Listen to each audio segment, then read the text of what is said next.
One of the cool things about myViewBoard is the ability to have multiple whiteboard files open at the same time. We do it using tabs, so you'll see our tab is right here. And if I want to add a new tab, because I'm going to work on a different presentation or a different topic, I can click this plus button here to get a new tab. Let's go ahead and add a different background to this file I just created.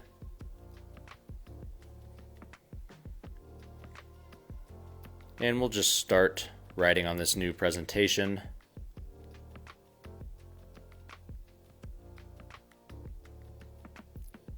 And so what I want you to notice is that I can switch back and forth between these two tabs now, these two separate files.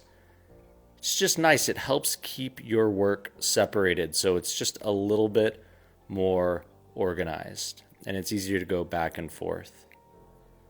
Now, one of the things that happens when we import files, so if we go to the folder here and go to import files, whenever you import something like a document, Google Slides, PowerPoint, you might miss it, but in the import window, there's an option to open it in the tab. So let's go ahead and find a little Google Slides presentation here, give it a double tap.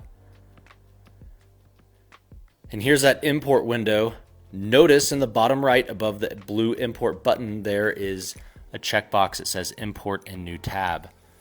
If that's checked, when you click that, it will again open another tab for your presentation. So if you look very carefully up here at the top, you're going to notice that we now have 3 tabs.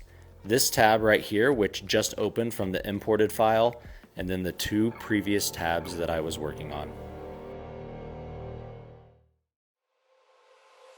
Our ViewSonic certified trainers are excited to work with you.